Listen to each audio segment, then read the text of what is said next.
अस्सलाम वालेकुम my YouTube family, कैसे हैं आप सब। उम्मीद करती हूँ कि आप सब खैरियत से होंगे। आज मैं आपके साथ शेयर करती हूँ बीफ पुलाव की मज़ेदार सी रेसिपी, जो कि सबको बहुत ज़्यादा पसंद होता है। और आज आपको मैं मुनफरिद अंदाज से ये बीफ पुलाव बनाना सिखाऊंगी, जो कि बहुत ज़्यादा कम टाइम में ये रेडी हो जाएगा और बहुत ही सिंपल तरीके से ये बनने वाला है। और सबको इंशाल्लाह ये रेसिपी ज़रूर पसंद आएगी। अपने फुल वीडियो को वॉच करना है। सबसे पहले हमने कुकर लिया है, उसमें 1 kg हमने बीफ वॉश करके शामिल कर लिया है। बीफ को शामिल करने के बाद हमने 3 अदद प्याज लिए हैं मीडियम साइज़ के, जिनको हमने मोटा मोटा काट लिया है, उसको शामिल किया है। इसके बाद हमने टमाटर शामिल करने हैं। टमाटर अगर बाद में आप शामिल करना चाहते हैं तो ठीक है, नहीं तो आप साथ ही शामिल कर सकते हैं। कुछ लोगों को खड़े मसाले पसंद होते हैं, इसलिए वो जो है वेट उतारने के बाद टमाटर शामिल करें। मुझे मिक्स मसाले पसंद हैं तो मैं साथ ही शामिल करूँगी। उसके बाद 2 टेबल स्पून आप लहसुन का पेस्ट यूज़ कर लें, मैंने तो साबुत लहसुन यूज़ किया है। उसके बाद 2 टुकड़े मैंने दालचीनी के शामिल किए हैं, थोड़े से लौंग इसमें शामिल किए हैं। उसके बाद मैंने 1 टेबल स्पून इसमें नमक ऐड किया है।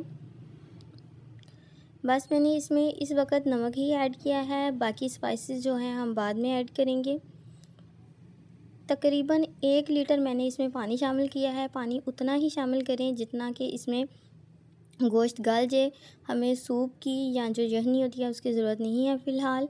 हमने इसको कवर करके चूल्हे पे चढ़ा दिया है। हमने हाई टू मीडियम फ्लेम पे चूल्हे पे चढ़ा दिया है। 10 मिनट के बाद, वेट हिलने के 10 मिनट के बाद हमने चूल्हे को बंद करना है। ये देखिए जी, वेट हिल रहा है, 10 मिनट हो गए हैं। उसके बाद हमने वेट उतार दिया है और चूल्हा भी बंद कर दिया है। अब हमने गोश्त को चेक किया है कि गोश्त हमारा जो है अच्छे तरीके से गल चुका है और पानी भी काफ़ी हद तक खुश्क हो गया है। अब हम ये गोश्त जो है जिस बर्तन में हमने चावल बनाने हैं उसमें शामिल करना है। हमने बड़े देचके में इसको शामिल कर लिया है। अब हमने चूल्हा जला देना है ताकि ये जो पानी है इसके अंदर ही खुश्क हो जाए, इसको बाहर नहीं निकालना। अब हमने बाकी स्पाइसेस वगैरह ले लिए हैं। 1 टेबल स्पून हमने मिर्चें ली हैं। 1 टेबल स्पून हमने खुशक धनिया पिसा हुआ लिया है। 1 टेबल स्पून पिसा हुआ ज़ीरा और कुछ गरम मसाला जो मिक्स होता है वो लिया है। उसके बाद हमने ये वाले जो आम कप जो घर में हम यूज़ करते हैं, ये 1.5 कप हमने यूज़ करना है ऑयल का, कुकिंग ऑयल का, जो कि आप घर में आम रूटीन में यूज़ करते हैं। अब हमने ये पानी देखें जी काफ़ी हद तक खुश्क हो रहा है। अब हमने इसमें ऑयल शामिल कर दिया है। ऑयल शामिल करने के बाद बाकी स्पाइसेस ऐड किए हैं। हमने नमक जो है पहले ही डाल लिया था, इसलिए अभी हमने नमक ऐड नहीं किया। वो हम टेस्ट करके ज़रूरत के मुताबिक अगर ज़रूरत हुई तो और भी डाल सकते हैं। उसके बाद हमने जो है 2 चम्मच हमने अदरक का पेस्ट लिया है और 7 से 8 मिर्चें जो हैं साबुत तो हमने इसमें शामिल कर लिया है। अब हमने जो है हल्की आंच पे इसको अच्छे तरीके से भूनना है। इसमें कोई भी हमने प्याज फ्राई नहीं किए, कुछ नहीं किए, सिंपल ही हमने इसको वेट लगाया गोश्त को सारे मसाले डाल के, तो इसको भून लिया है। उसके बाद 1 टेबल स्पून मैंने इसमें धड़ा मिर्च भी ऐड की है, उसका बड़ा अच्छा टेस्ट आ जाता है। ये देखें जी कितना फटाफट से अच्छे तरीके से गोश्त बिल्कुल रेडी हो गया है, बिल्कुल फ्राई हो गया, कितना अच्छा सा इसका कलर आ गया है। ये देखें जी ज़बरदस्त तरीके से ये रेडी हो गया है। ये बहुत ही आसान तरीका है। इसमें हमने 3 गिलास चावल लिए थे और उसके बाद हमने 4.5 गिलास हमने इसमें पानी ऐड किया है। 3 गिलास चावल और 4.5 गिलास हमने पानी लिया है। ये हैं जी चावल, जो कि मैंने आधा घंटा पहले ही साफ़ करके अच्छे तरीके से भिगो लिए थे। अब पानी को बॉयल आने के बाद हमने इसमें चावल ऐड करने हैं। ये देखें जी पानी में बॉयल आना शुरू हो गए हैं। अब हमने चावलों में से पानी उतार के जो चावल हैं वो हमने इसमें ऐड कर देने हैं। चावलों में पानी का बहुत ज़्यादा ध्यान रखा करें, उसका जो चावलों के मुताबिक जो है पानी डाला करें। पानी जो है डबल मकदार में नहीं डाला करें, उसमें थोड़ा सा कम रखा करें। जैसे कि मैंने 3 गिलास चावल लिए हैं और 4.5 गिलास मैंने इसमें पानी ऐड किया है।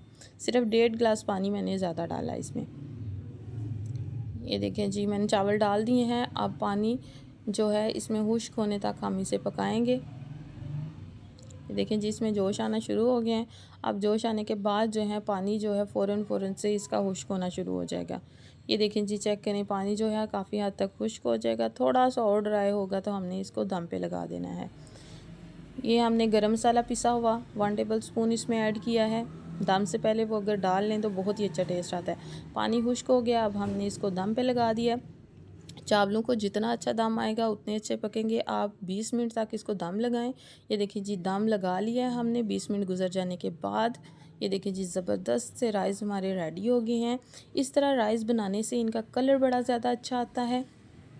खिले खिले से चावल बनते हैं, बहुत ही मज़े के चावल बनते हैं। ये देखें जी कितने ही ज़बरदस्त किस्म के चावल बने हैं। अब हम इसको डिश आउट करते हैं। ये देखें जी ज़बरदस्त किस्म के चावल बन गए हैं। अब हम इनको डिश आउट करते हैं। ये देखें जी ज़बरदस्त से खिले खिले से चावल बने हैं, कोई भी चावल टूटा भी नहीं है और इसका कलर भी चावलों का ज़्यादा नहीं आया, मुनासिब सा कलर आया है कि जितनी ज़रूरत होती है उतना सा कलर आया। हर चीज़ ज़बरदस्त किस्म की रेडी हुई है। अगर आपको ये मेरी रेसिपी पसंद आई हो तो प्लीज़ मेरी वीडियो को लाइक करें, शेयर करें, मेरे चैनल को सब्सक्राइब करें और वीडियो को फुल वॉच किया करें, रास्ते में ना छोड़ा करें। अगर आपको वीडियो पसंद आती है तो उसमें कमेंट भी किया करें। मिलते हैं जी एक और न्यू वीडियो के साथ, तब तक के लिए अल्लाह हाफिज़।